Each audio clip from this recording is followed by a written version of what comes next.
I started thinking like, what would be the easiest yes? What would be something that people would be like, heck yeah, I'll buy that. Like, I just wanted it to be such an easy yes for people. Any way you split it, it was a rockin' deal. It wasn't that I was giving it away. I wasn't paying people to take my services. It was one of those things, like I was so confident that if somebody bought it, they were going to be like, dang, that's the best deal I've ever gotten that's going to move the needle in my business. So I felt really good about the value for the buyer.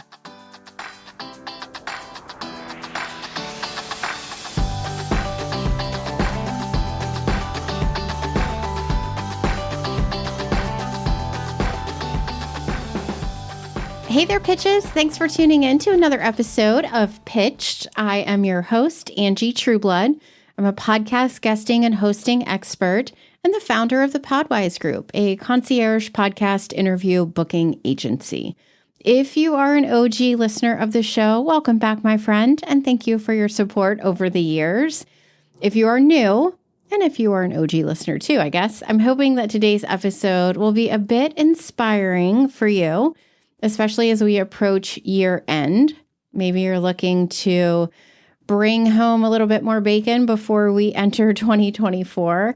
Our guest today is my dear, dear friend, Nikki Rausch, the sales maven, and she is sharing her story of pitching a new offer to her audience way back in 2020 that ended up having a really significant impact on her business. Now, Nikki and I were actually working together at the time, so I lived this pitch offer impact with her, and it was something I thought of immediately when we decided to shift the focus of the podcast. I knew I wanted to have her on to tell this story. We will get to that story in a minute, but first, it's time for our podcast Love of the Week. So today's podcast, Love, goes out to the Sales Maven podcast, hosted by Nikki. If sales conversations make you feel awkward or pushy, or if pitches do, because they are very much related to one another, Nikki and her podcast, the Sales Maven podcast, are likely a really good fit for you, my friend. Her show is this perfect mix of how-to content, where she shares her proven strategies on how to sell with kindness. She offers on-air coaching calls where listeners can be a fly on the wall as she helps guests move past some sort of roadblock in their business that's related to selling. And she also offers a Mastering Excellence series. I was actually a guest on one of those episodes where she deep dives into her guests' superpowers. And she really digs in and uncovers the steps that we can use to grow our own skill set in a particular area when it may not be our superpower. So pop on over and follow the Sales Maven podcast. Do it now so it's magically there when you're finished listening. I promise you will end up loving Nikki and her podcast as much as I do. All right, friends, it is time for this week's pitched story brought to us by Nikki. Now, Nikki has been a guest on the podcast. So she was one of our very first episodes back in 2019, and we re-aired that episode this summer of 2023. And if you want to listen to it, I highly recommend it. It is lead generation through podcast interviews. So definitely go to the website or whatever player you're listening to this in and give it a listen.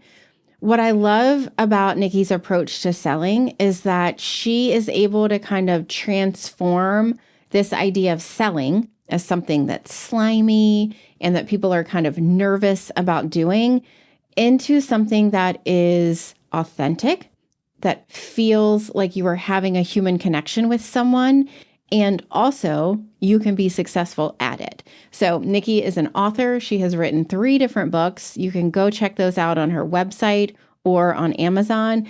And obvi, she has the podcast Sales Maven. So definitely go give that a listen.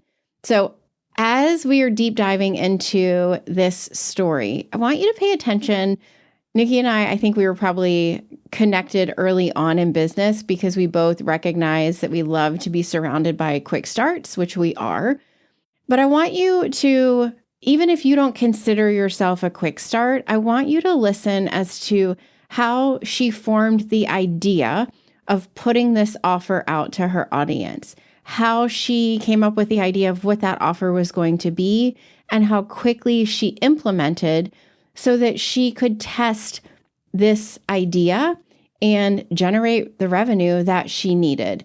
I think that's our biggest takeaway this week is not waiting around when we are considering pitching something. Yes, you want to be thoughtful in your approach, but I love the idea of kind of getting in there, putting that foot forward and implementing quickly so that you can gain information and adjust likewise. Okay.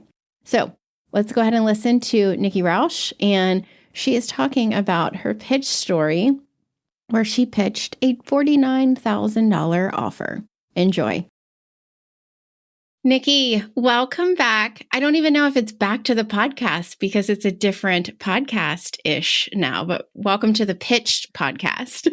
Well, I'm delighted to be here. Thank you for having me. Of course. I think you were guest number or interview number 3 on Go Pitch Yourself. You were one of my very, very first guests. Lucky me. Yeah. Well, I am so happy to catch up with you and share you with our audience. I knew when I shifted the focus of the podcast that I wanted to have you on because I feel like when we were working together, we lived this pitch experience together and it has stuck with me for so long. I would love for you just to give a little bit of backstory before we get into this pitch that you made to your audience. What was going on in your business to where you felt like you needed to kind of incorporate something new? What was going on is I was working with a coach, my business coach at the time, and he had sent me a Voxer, like that was part of our program. So he had sent me a Voxer kind of breaking down this process that he used in his business. It was like a 5-minute Voxer and it totally blew my mind. And I was like, holy smokes, that is the most amazing thing I've ever heard. You need to make that an offer. And he was like, really? And I said, yes. And so he's like, okay. And like throughout the day, we Voxered back and forth. And he was like, so if I did it as like a retreat, would you come? And I'm like, yes, I would come. And he was like, how much would you pay? And I was like, oh no, I don't know. $50. How much do you want me to pay? And he's like, would you pay me $10,000? And I was like, and he goes, would you pay me 5? And I'm like, heck yeah. And he sent me an invoice for $5,000 and I paid it. This all happened in like a day. And I was like, so you're a quick start, right? I am a quick start. Okay. So then I was freaking out because I was like, oh my gosh, I wasn't planning to spend $5,000 this month in my business. And I didn't really account for this. So then, I slept on it and I woke up like sweating, like, oh my gosh. And so I had said to him, I was kind of nervous because he also wanted me to bring my like right-hand person to this. So by the time you pay for travel, that's another like $5,000, right? Yeah. So I was freaking out and he goes, okay, so let's just create an offer. You need to create an offer and make this $5,000 back. So I slept on it again. I came up with this really aggressive offer because I was like, I have to make $5,000 back today. Yeah. Okay, hold on. I have a question. What was this, like when you guys were Voxering, can you share, like, what was this process? What was this thing? So it had to do with his whole breakdown of how to build a multi-million-dollar membership. Okay. But it was so clear in the way that he broke it down. And there was so much structure to it. So I love structure. I teach a lot of structure in the stuff that I do. So if someone would give me a structure, I'm like, oh, I can run with this. I can do this. And so maybe I'm not saying it right, what he ended up calling it. I think he called it like the $1 million membership or something. Okay. But it had to do with, so I have a membership. It's called the Sales Maven Society.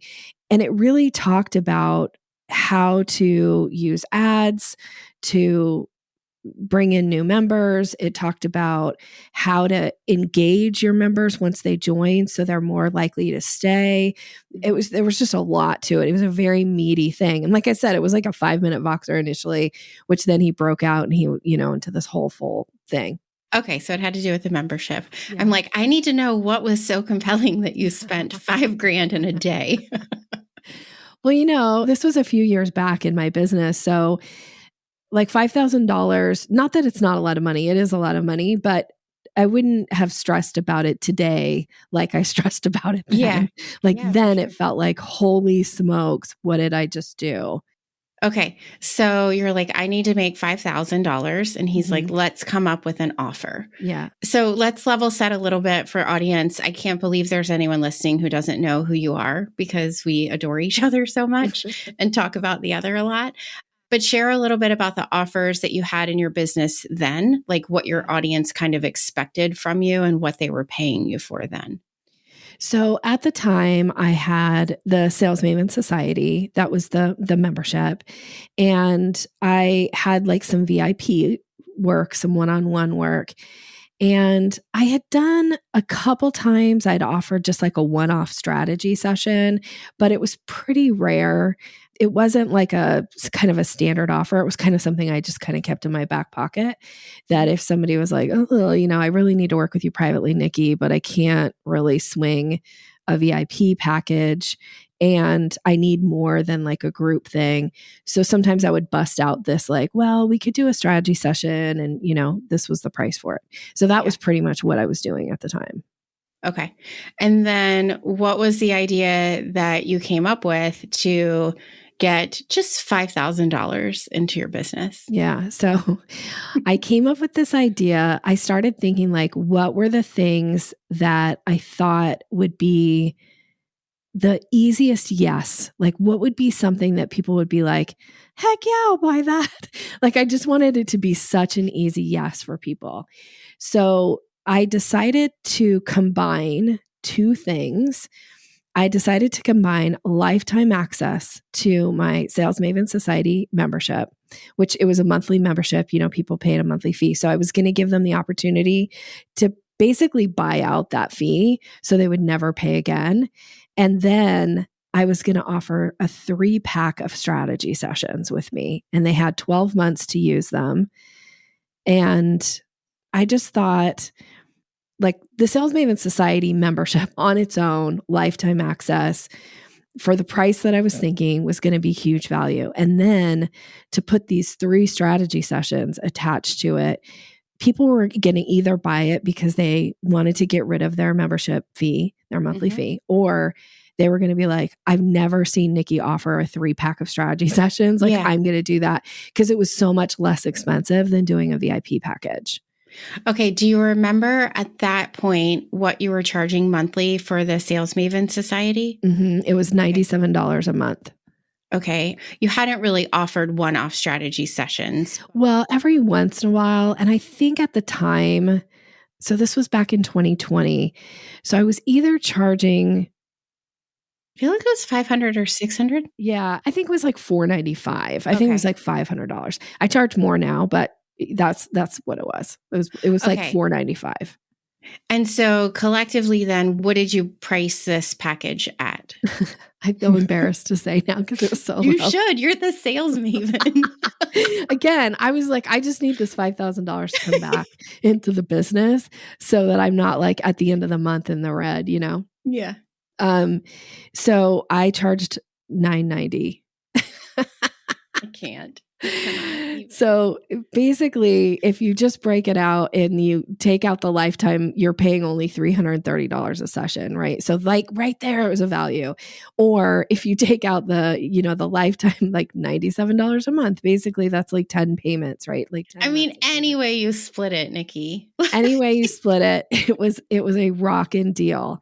And I like I said, I slept on it and I kind of came up with it. I feel like I came up with it kind of in the middle of the night because I really was stressing about this money. And not just that, I keep referring to this $5,000, but I knew it was going to be 10 because by the time we got airfare and by the time we went to the event and all the things that we were going to do, I knew that, I was going to actually spend 10. Okay. So I'm interested as you reflect back, not even what the impact was, but being the sales maven, the sales trainer that you are, Do you recommend to clients like choosing packages that are the easiest yes, or making offers when you're in that frame of mind? Like, I just wonder how you would have coached yourself differently, or if you would have. I wouldn't have coached myself differently because I have such a background in sales, right? And so Yes. it's always about what's the number at the end of the month. And it doesn't ever matter, on the first day of the month, what you did last month no longer counts, right? Like that's not really the case in the business, Kind but of. but it is a little bit of my mindset because that's kind of like I grew up in sales, my whole career was in sales. So it was like, what have you done for me lately was always the approach. So sometimes you just got to make the deal. Yeah. And the thing that I do know about myself is I knew that whatever I offered, I was going to deliver really high value on, and that there was probably going to be a chance that I could earn additional business from it. And so that's usually when I'm coaching my clients. I think it's good to test offers to get proof of concept. And so for me, again, I had never offered a 3-pack of strategy sessions before. So if somebody bought it, it was going to be like validation of proof of concept. Lifetime access, I had never offered before. I'd never even considered it before. So it was going to be a proof of concept kind of deal. And looking back, I probably would have encouraged myself to charge more, Yeah. but it was one of those things like I was so confident that if somebody bought it, they were going to be like, dang, that's the best deal I've ever gotten that's going to move the needle in my business. So I felt really good about the value for the buyer. I think it's a really good balance you have to strike. It makes me think of earlier this year, we switched to an annual package and we added in content repurposing, which we had never done. And I actually lowered when we went to annual, our monthly investment. And I felt really good too. Like this is a no-brainer. And literally every one of our clients except 2 transitioned to the annual package. And I one remember we since, talked about this. yeah. And I've already raised the price back up because I'm running the numbers and I'm like, I mean, this is insane. So like hearing you reflect back, like it's okay sometimes to, especially when we're on the smaller side of business and we can, make those shifts pretty nimbly. I think it's a great way to test it as long as you're not in the red, from whatever it is that you're offering. So it makes me feel better hearing you say that. Well, I do think there is something about like it boosts your confidence too, because you've got proof of concept, right? Like all but 2 of your clients said yes to it. So now it makes it easy for you to raise the price because you've validated for yourself the value of what you offered.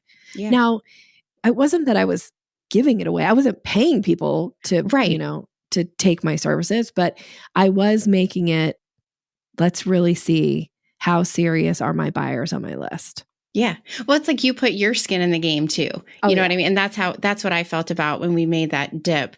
And then we sold a couple to outside new clients very easily. And I'm like, okay, this might be too easy. Yeah. So if you're getting all yeses, you probably need to raise your price. Like if everybody says yes to you every time you're talking to a prospective client, you do need to raise your price. And I, as a sales coach people on that all the time. Yeah. Yeah. Okay. So you had this kick-ass offer that you knew was going to do well. And did you pitch it the next day? Like, how did you release it to your audience? So that day I came up with the offer. I wrote the first couple emails in an email sequence. So I always teach my clients 1 email does not constitute an offer. Multiple emails are important. There has to be a sequence. So I think I wrote the first 2 emails knowing that there would be more, but I just needed to like get 1 done so I could get it sent out. Again, test, proof of concept. So that's what I did. And then the next morning, the first email dropped. What was your positioning for the audience as you're selling it, as you're doing, quote, your pitch in the email? How is it positioned with them to be as valuable as it was? It really was about, and I still use this, by the way, and I just worked on an email promotion that's bringing this concept back. But it was really like there are 2 types of business owners. There's achievers and there's dreamers. Achievers like put their head down and get the work done and do what they need to do to build their business. And dreamers hope that the sales are going to show up. here's an opportunity for achievers, because I love implementers and I only want to attract and work with people who implement.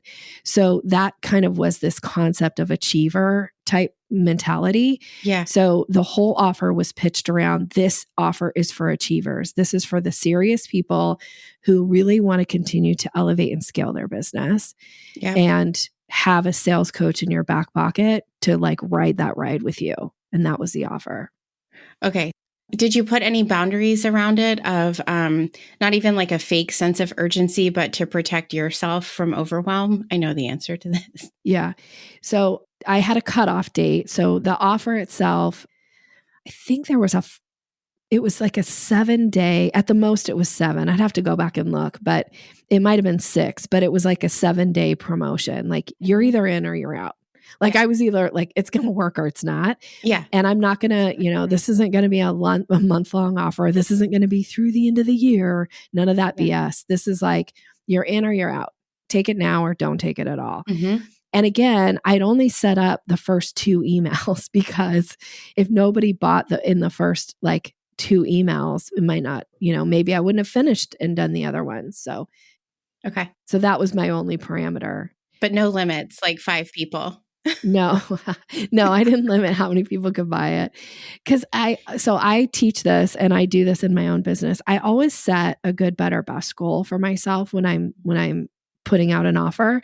And that's really just to manage my own expectations, because I think it's easy to fall into this trap of like, oh, if I didn't hit this big pie in the sky goal, then it was a failure. So for me, a good, better, best goal just keeps me on track, where if I hit the good goal, it's proof of concept. If I hit the better goal, it's like, I'm going to have earned my $5,000 back. And if I hit the best goal, which was $10,000, then I've got all the money I need to go to this retreat. It was going to be awesome. Right.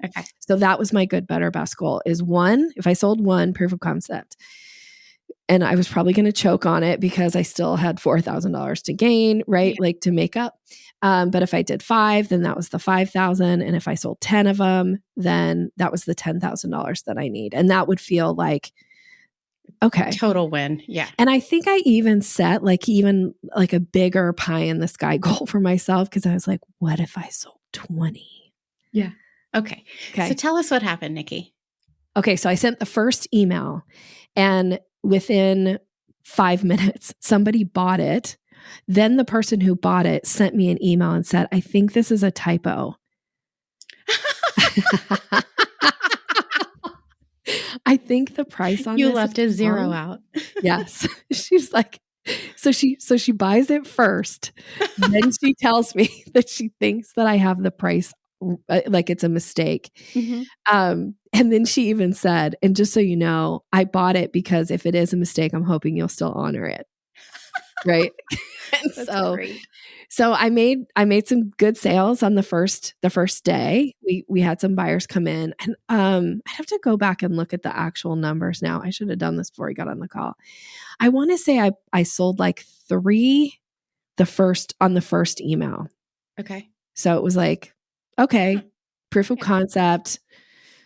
Okay, I can send the second email out, kind of thing. And I think I sent 5 emails total.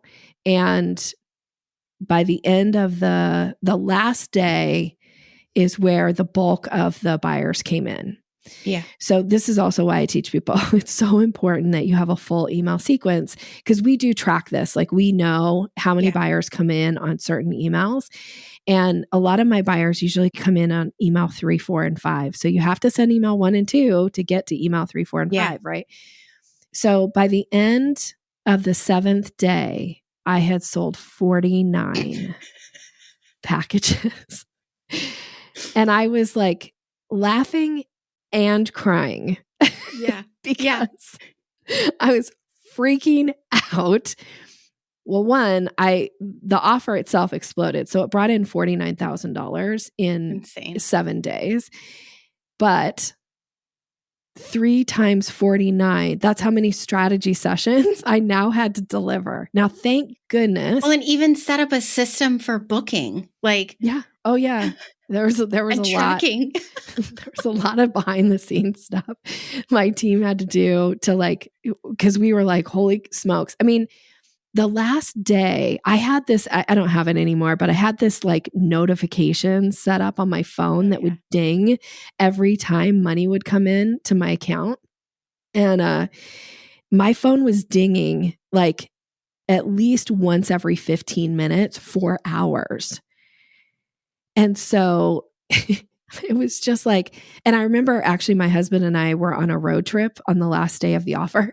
And so my phone just kept like ding, ding, ding. And I'd look and I'd be like, another $1,000. And, it was $990. So another $1,000, another $1,000. And I was like crying, like happy, but crying because I was like, shit. what did I do? That's so many strategy sessions. What if everybody wants all of them in the first month? What am I going to do? I'm picturing like before you sent it out, like you picturing like the management of this being like, oh, we'll just add this name into our membership platform. Yeah. And like, oh, we'll just make a little Google sheet with the 6 people that signed up and we'll track the dates of their strategy sessions. Perfect. Which we still have, by the way. That's exactly what we did. We created a Google sheet. Actually, originally, it wasn't even that. I think it was an Excel spreadsheet. Yeah. Or it was numbers because I'm a Mac person, but it was numbers and we called it the achiever sheet. And we put the person's name. Oh, I love that. Yeah. The 3 strategy sessions. And then when they would book their dates, we would mark it off like that they had their 3 sessions. We still now it is a Google sheet. So a lot has happened since then. And we still use the sheet because it was a home run, right? Like 49. And once I settled down and realized that not everybody was going to want their 3 strategy sessions all in the first month. Yeah. So they had 12 months to use the sessions or they expired. Mm-hmm. So that was an important component. And I think that was critical because if I'd let people just use them forever, whenever, that would be a problem and people wouldn't use them. And that wouldn't be achievers. The only way I can really impact my client's business is by getting access to what's going on and having those conversations with them and offering them strategy and things like that. So I wanted to deliver, but I think I even like, I think you and I even talked at the time and I was like, I'm freaking out. Yeah. Yeah. I'm like, you're fine. Do the math.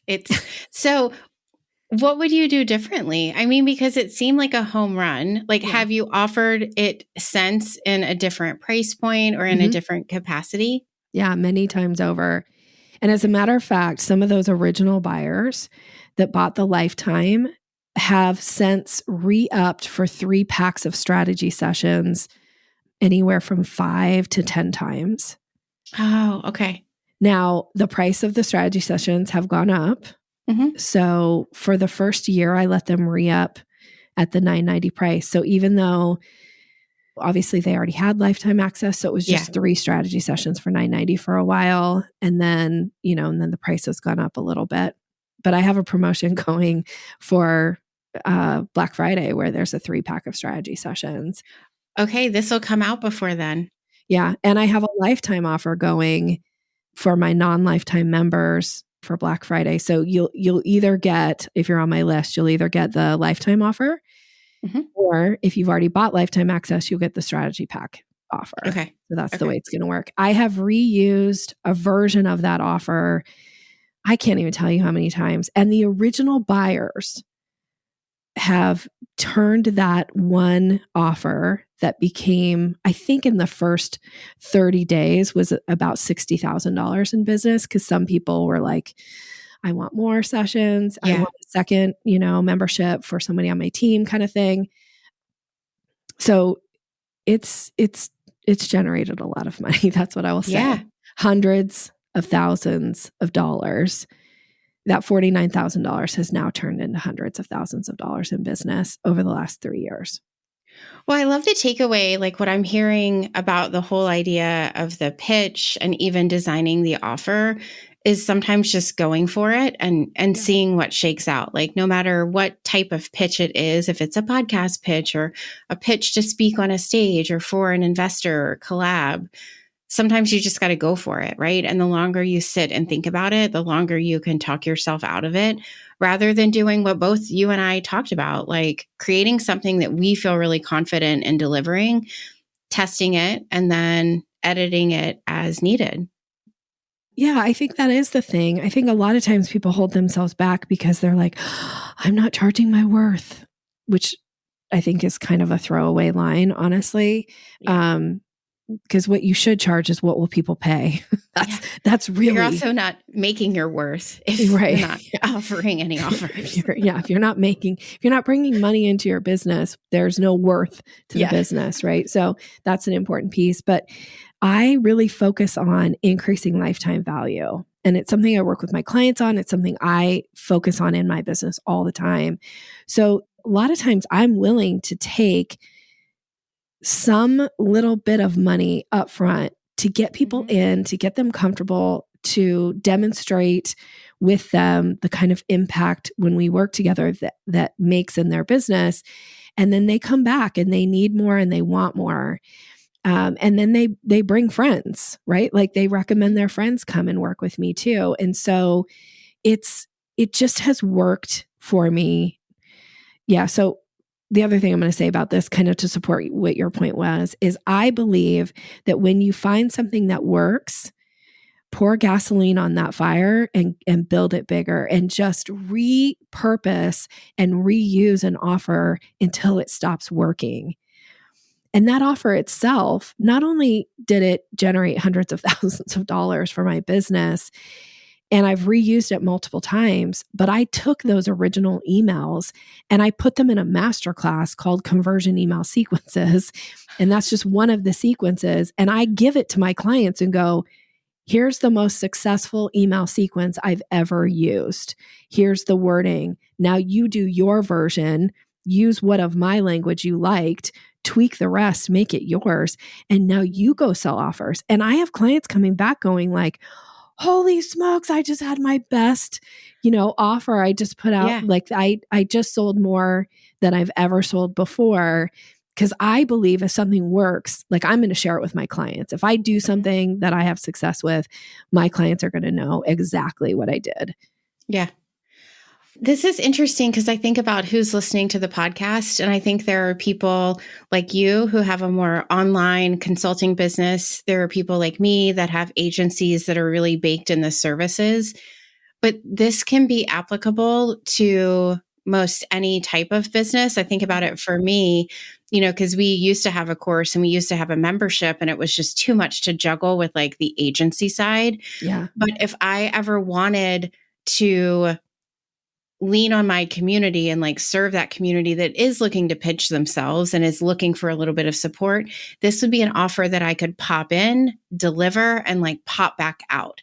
So as a listener, when you're hearing this, I want you to think like, how could this type of offer potentially complement my core business? And it doesn't have to be something that's you're creating a membership that's going to last forever, but it could be a masterclass. It could be a quick 1-month group training. Yeah, it could be strategy sessions for you. I can't tell you how many of my clients now offer 3 packs of strategy sessions because they're like, I buy these from you all the time. Yeah.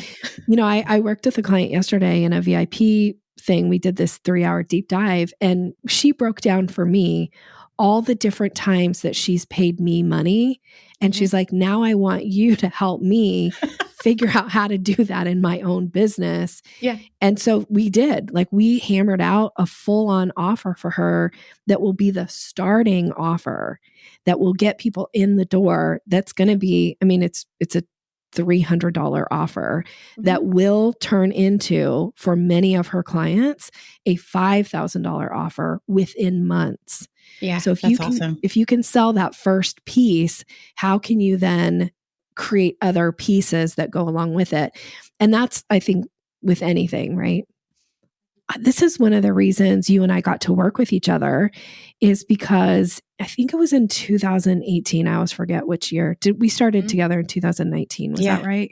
No, I think 18. Okay, then it was in 2017 when I looked at my business and broke down, like, where did my clients come from? Like, the people who paid me money that year, where did they come from? And like, I was shocked that they came from hearing me on a podcast, because I didn't have a podcast and I'd only been on a few podcasts. But I was like, well, this is obviously helping people find their way to me. You and I met, we were both speaking at a conference. I think you're right. It was 2019. Okay. And then I met you and I found out you pitch people to be on podcasts. And I was like, I'm going to pour some gasoline on that fire. I'm going to hire Angie. And that changed. That was another huge game changer. Now, that wasn't an offer, but that was me doubling down on what I knew worked in my business. So I was willing to pay you to pitch me because I knew that would bring me clients. And still to this day, the number one way that people find me is from being on podcasts. Yeah. And that was like, once you got involved, everything changed. Yeah. Oh. Well, and we could go on about that, but a question for you. Okay. Did you go on the retreat? Because you said it was 2020. Like, did it even happen? No, it didn't. I love that you picked that up. Yes, we were slotted to go, and everything shut down. The world shut down. So the retreat got canceled. Oh, and then he was like, "I'm definitely going to do it." So the money I spent was in February of 2020. Mm-hmm. My offer went out in February of 2020. By March, everything had shut down. So we were supposed to go in April. That was when the retreat was supposed to be, but everything had shut down. So then he rescheduled it for like June or July, but the world still was not open. And so he ended up doing it virtually. So we never actually had the retreat. So, the other advantage is I never had to spend that other $5,000 because we ended up doing it virtual. It's amazing. Yeah. Which it was still awesome. And it was still a game changer. And it was, I more than earned my money back for it. But yeah. And this is kind of back to my point with you too, of like, I believe in spending money on things that will make me money. And I'm a good implementer, which is why I always say, like, I want to work with implementers, because I will figure out a way to spend money so that I will make money as a result of it. So it was a good $5,000 that I spent. And I just actually recently spent $8,000 with that coach again on some other little like random off the cuff offer that he reached out to me and he's like, "Hey, Nick, you want to do this with me?" And I was like, "Sure." So here's $8,000. And, I already earned, I don't know, 30 grand back from it. That's awesome. Thank you for sharing this with us. If people want to check you out and also see what these offers are and maybe work with you to come up with an offer of their own, where can they connect with you? Well, I'm going to wrap it around a gift for the audience. So I teach a 5-step process to a successful sales conversation. I call it the selling staircase. Mm-hmm. And I have a training called Mastering the Sales Conversation where I break down the 5 steps and how to implement that into your business. And so I'd love to gift that to you. And then once you get it, we'll be connected and you'll see all the different ways that we could connect and work together. And so you can get it by going to yoursalesmaven.com/pitched. Mm-hmm. So that's for your audience. And then we'll be connected. If you're interested in seeing what those emails are, I've got the conversion email sequence masterclass. And if you need some help crafting what your heck yes, easy offer should be, I'd be happy to support somebody on crafting that too. Yeah. Awesome. Thank you, Nikki. This was perfect. Thanks for having me. All right, friend, I hope you loved that conversation with Nikki. Did you hear how quickly she implemented and the impact that it had? What if she had sat on that idea for months and months? She never would have known that that was an offer that her audience needed. They would have never benefited from having her coach them. So just take that away. If there's something that you are thinking of pitching, whether it's for investment or a podcast you want to be on or a speaking opportunity you've been eyeing, I would say take a step forward. Go reach out to whomever it is that's the contact. Put yourself out there and see what happens. The worst that's going to happen is they're going to say no or hell no or don't ever contact me again. And that's not so bad after all, right? But the best that could happen is you would gain information. Maybe some people would say yes and others wouldn't. That's what we do inside of our business.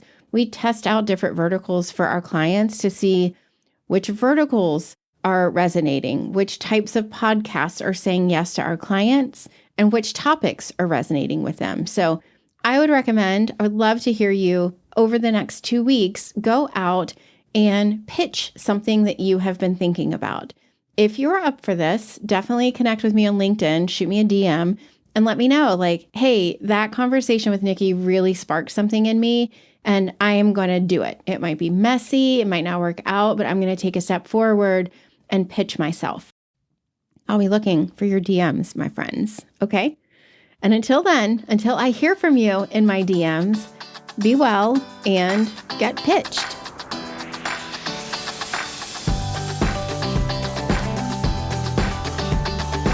Thanks for listening to this episode of Pitched. If you would love to get pitched to be a guest on podcasts, we here at the Podwize Group would love to help you. We offer 2 primary services to support our clients in landing and converting podcast interviews. Whether you want to handle the pitching yourself or you'd like our team to do it all, hop on over to our site, thepodwizegroup.com/services to check out how we can help. If one of them suits your fancy, you can schedule a time to connect with me right there. I am so looking forward to connecting with you.